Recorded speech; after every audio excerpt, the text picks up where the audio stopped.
Sridevi Lakhe. I'm a consultant dermatologist and hair transplant surgeon at Hair Free Hair Grow Clinic. Today we are going to talk about scalp micropigmentation, जो हम short form में SMP बोलते हैं, even इसका नाम scalp stimulation भी है।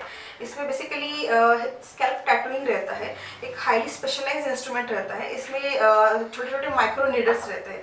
उस माइक्रो नीडल की हेल्प से हम जो बायोडिग्रेडेबल प्रोडक्ट, एक पिगमेंट रहता है बायोडिग्रेडेबल, क्योंकि इजीली मेटाबोलाइज होना चाहिए बॉडी से और कोई टॉक्सिक रिएक्शन या फिर एलर्जिक रिएक्शन बॉडी में नहीं होना चाहिए, इसलिए इसमें जो प्रोडक्ट यूज करते हैं वो कम्प्लीटली बायोडिग्रेडेबल है। तो उस माइक्रोनीडल की हेल्प से हम ये जो बायोडिग्रेडेबल प्रोडक्ट है, पिगमेंट है बेसिकली, वो अपने स्किन में टैटूइंग की तरह टैटू करते हैं। तो ये जो अपना पिगमेंट है कम्प्लीटली एपिडर्मिस के लेवल पे रहता है।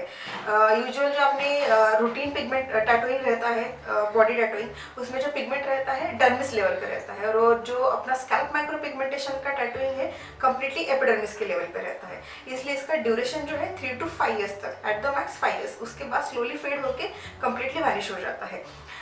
तो बेसिकली इसका एम क्या है कि अपना जो हेयर कलर और स्किन कलर है डिफर करता है। Fair skin, usually skin fair रहता है और हेयर का कलर डार्क रहता है, तो ये डिफरेंस की वजह से डेंसिटी जो है काफ़ी कम नोटिस हो जाता है।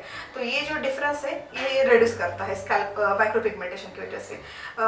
ये प्रोसीजर हम मेल एंड फीमेल दोनों में भी कर सकते हैं। जैसे फीमेल में मोस्ट कॉमनली रहता है कि हेयर थिनिंग है, वर्टेक्स पार्ट में यूजुअली उनको थिनिंग रहता है, तो वो जो थिनिंग है वो कम करने के लिए स्कैल्प माइक्रोपिगमेंटेशन यूज़ कर सकते हैं।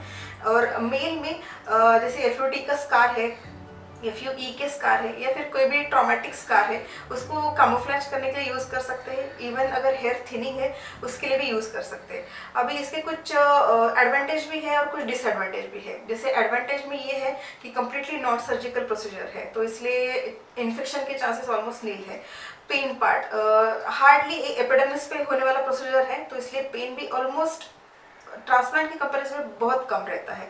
थर्ड है इसका जो रिजल्ट रहता है, जैसे हमें ट्रांसप्लांट के लिए ऑलमोस्ट 1 year के लिए वेट करना पड़ता है, तो स्कैल्प माइक्रोपिगमेंटेशन में आपको रिजल्ट जो है with in next 2 to 3 days में दिखेगा।